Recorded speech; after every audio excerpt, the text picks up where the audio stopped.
And we talked about staying in the dormitory in Ghana at KNIST at the university for a month. We talked about that. Now we have the house. Um, we found a house in Inshatsu. The boys, of course, everything is on me. I told you Oh, I did tell you I trained my boys how to drive. I said that before. The ages 11, 10, and 7. Roland Van and Eric Wilson from Atlanta. And Baby in the Belly. So here we go. Oh, and before then, when I first went to Ghana, I mentioned I had bought land in Jinyasi. I bought four plots of land. And that's because the Queen Mother absolutely loved me. The Queen Mother of Jinyasi, 73, fell in love with me. She would bend over every time I come to get on her back. I would try to hide from her when I came to the village because she would stand in the road and wait for me to come. So she wanted to make sure I had land somewhere to stay in Kumasi, in Jinyasi. And when I returned, we decided to set up a poultry farm. I had about, and that's because my sister's girlfriends, they all had poultry farms. Cynthia Crofing is still feeding the nation of Ghana, even today as I speak. Vodosu is doing everything, catering, fishery, everything. She does everything. She's a superwoman. And I'm an OG. I'm a old girl. So this is when we got the house, as I was telling you before. The house is 3 bedrooms. I had the trailer that I had shipped in from Ghana.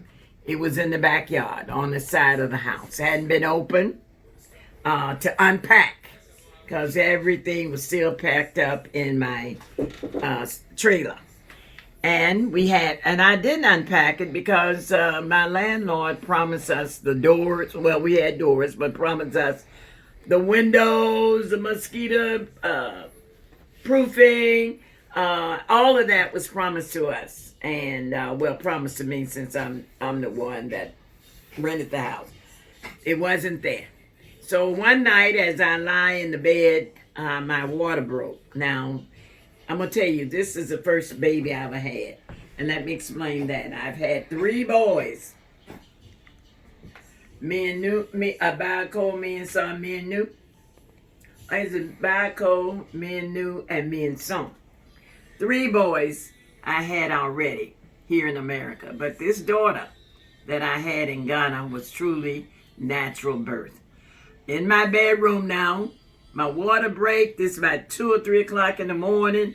I'm waking up, and my boys all sleeping with me in the same bed because we couldn't unpack my luggage or unpack my goods. So my furniture and all that was still packed up. Now, here we go. My water broke. I'm shaking Van, shaking Roland, saying, "Wake up, wake up. I'm having my baby." Van said, "Never mind. We heard you all night. You're not going anywhere." And I started laughing. So I said, "Look, Roland, early in the morning when the sun come up, go to Agblay's house. Go to Dr. Agblay. Go get Mrs. Agblay and bring her here." I didn't want them to go at night because they can't go outside at night. I didn't know what was out there. But I had a security guard at night. So Roland, when sunlight came, my son went, brought Yolan, that's Yolan Agblay, to the house. I told you she's from Trinidad. So she comes and, Nana, Gwen, because I'm not Nana now.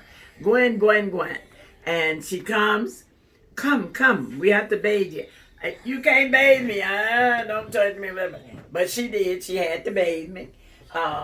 She washed me down. She's a nurse now, certified, brilliant nurse. So she knew what to do. She bathed me. The boys went to her house. They carried me to the hospital, Kampanachi in Kumasi, also called K. So she takes me to the hospital. I had a bed, and in those days, they had what we call nursing sisters. I'm sure they still have nursing sisters in Ghana, but normally they were mature women who had been in the nursing field, midwives, and just great. So I had my room, and I never will forget my bed. I was in a ward, so my bed was by the window because I remember the window sill. And so after a while, my water kept breaking. I guess I can explain that. Dr. Agley came in, checked on me. It wasn't time. It wasn't time. So I think I stayed there about 3 days in labor before this young lady came out. So as I'm there, during the night, the women would come in, quick, have their baby just like that. I was wondering, when is my turn? When? Because they ran out of sheets with me. I mean, I kept wetting the bed so much, but Erica had not dilated to the degree that she would come out. So then one night, one lady came in and had a baby so quick, and I wanted to know, what do I do? So they were saying, Ajay, Ajay. And I don't know what Ajay meant. Ajay. So I asked the lady, I said, in the middle of the night, dark, I said, please, somebody tell me, what can I do? And the lady, you will soon find out, and nobody helped me. Then I started hollering, Ajay, Ajay, maybe that'll make the baby come. So at the point, Dr. Agley came with he smoked a pipe, came with his pipe. He had been playing tennis or something. He had on white shorts and white shirt. And he says, Gwen, I think it's time to take you to theater. Theater, look, I don't know. I'm not going to theater. I don't need to go to a theater to see that. But I didn't understand that theater was That's the British way. Yeah, that we're going to the operating room. Okay, so I'm getting happy. The baby is coming to me. Yolan came. She was there too. We go into the theater, and it was like, to me, it was like going into, I always say, Greyhound Station bathroom. It was small. And I'm thinking I'm going to have lights because, in America, I had 3 boys. I had lights, spotlights, everything, camera looked like, everything on. So anyway, I'm on the bed, and I'm trying to put my foot up for the stirrups. I know, ladies, when you have a baby or when you examine, you put your legs up and it's some little halter things you stick the heels in. Nah, we ain't got that there. So I just pulled my legs up. Then my legs started shaking and everything. See, I don't know this in America. I'm asleep by now. My legs started trembling. Yolan was standing next to me, holding my hand. Oh, Gwen, it's going to be fine. Don't worry, it's okay. She was holding me, holding my hand. 2 midwives, nurses in front of me on each side. I could see them. And then Yolan says, oh, Gwen, I see the head. I said, head? Now, I ain't used to know seeing heads. So, anyway, she had to leave the room. Now, Dr. Agley, he's with me. Gwen, I have to do something. I have to give you an incision. Look, Dr. Agley, whatever it is, see, I don't like people tell me what they're going to do to me. Just do it and let me think about it. Look, hit me over the head with a coconut, give me a fifth of liquor, whatever you're going to do to me. Don't tell me what you're going to do.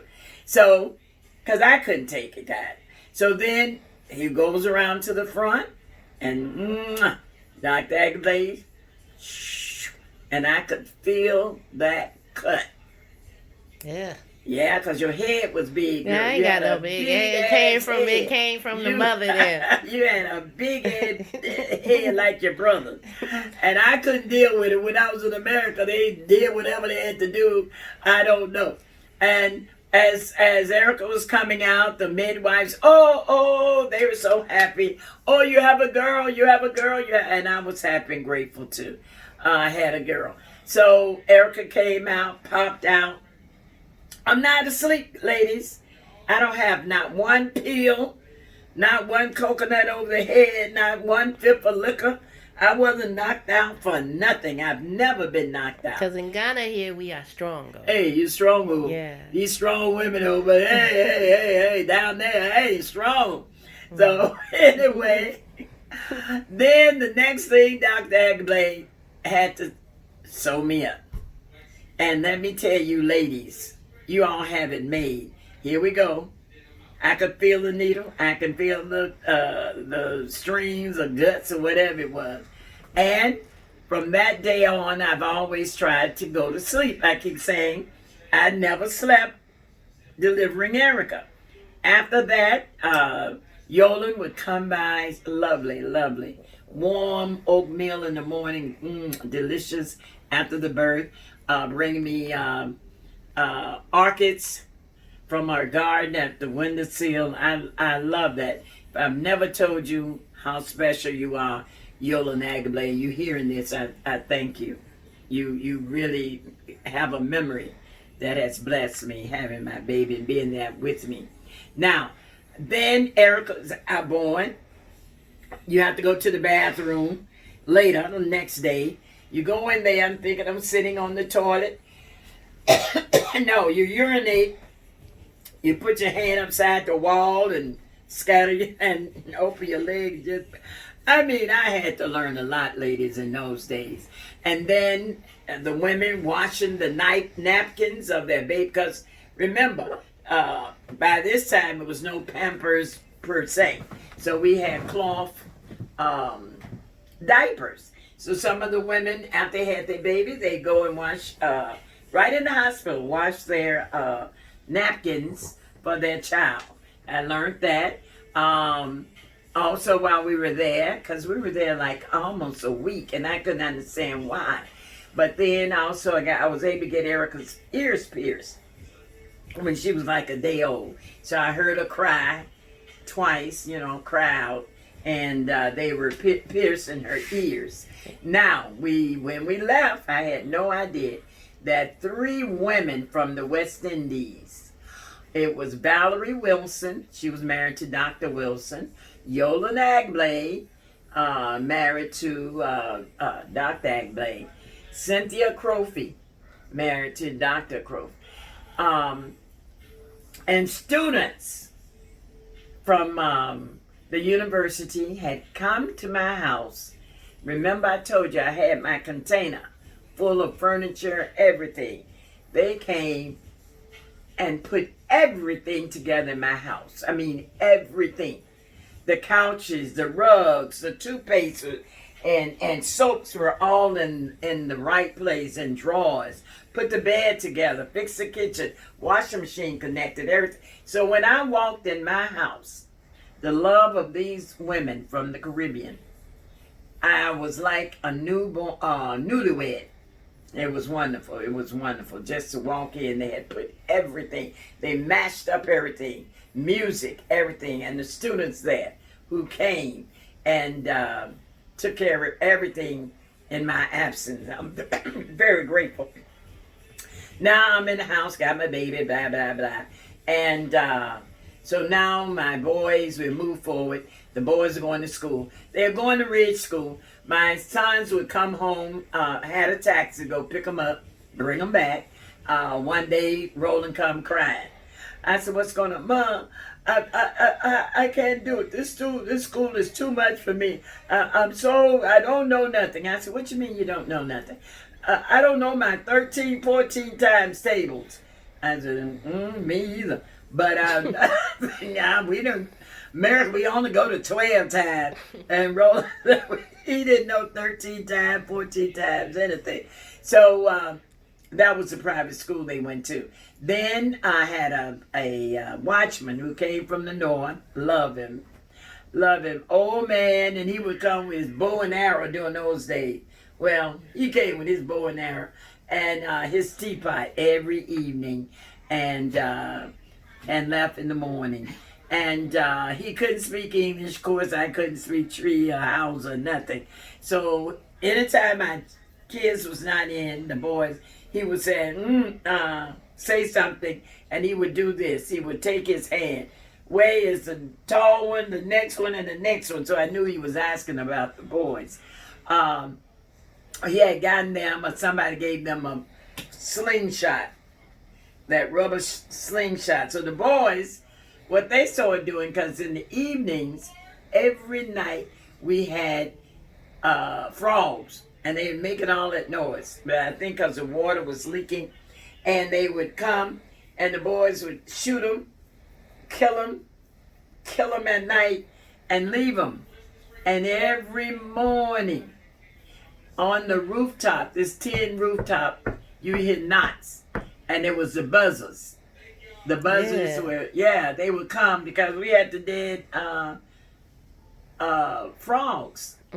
So the when I say they are the buzzers would come and stop on the rooftop now, and then come on down and take the frogs away. That was my wake up call every morning. And eventually the frogs didn't come in the yard and make noise at night, so we got rid of that. Other than that, now by this time, Erica's born. Now this is the time Burl Wilson would come to Ghana to see the daughter. And he came, and we went to Accra. I knew he was coming.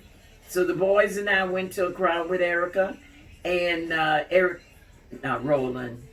They said, Ma, Mo is here. That's my grandmother. We call her Mo. Bessie Silvers. Rest in peace. And your memory is a blessing to us. Anyway, so here come my grandmother, 72 years of age. Never been on a plane in her life from LaGrange, Georgia, where she picked cotton in her lifetime. And here she comes, getting off the plane in Accra.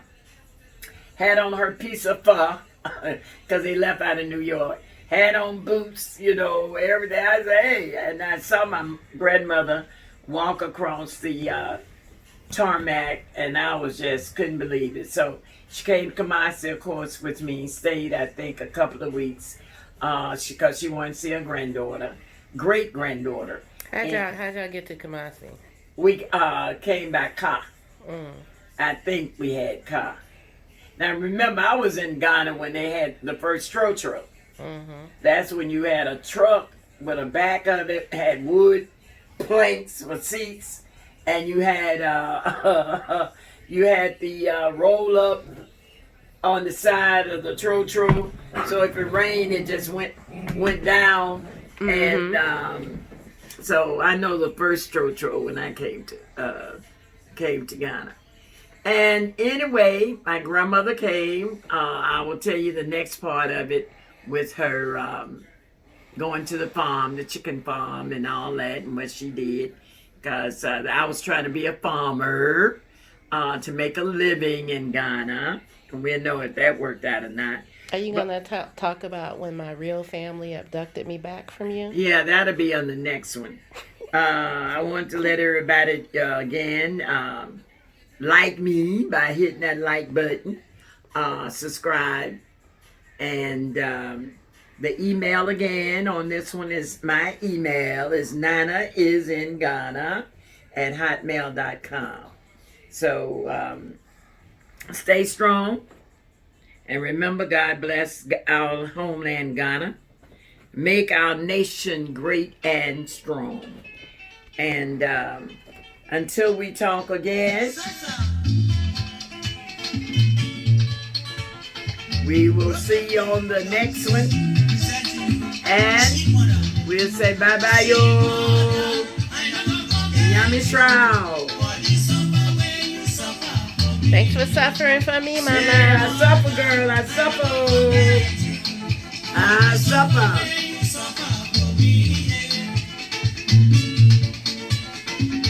Hey, my mother suffered for me.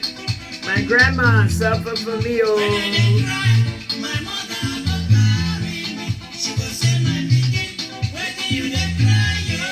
Oh, this is to you. Stop, make you no cry again. Mine beat me, says stop crying. Man, beat you. I'll beat you up.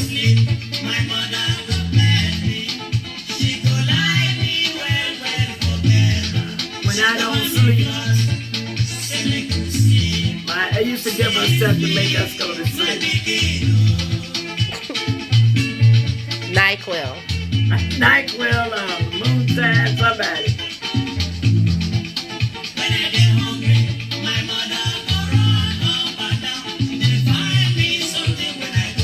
Oh yeah, they don't make sure we make. My mother made sure we ate. Mother, hey.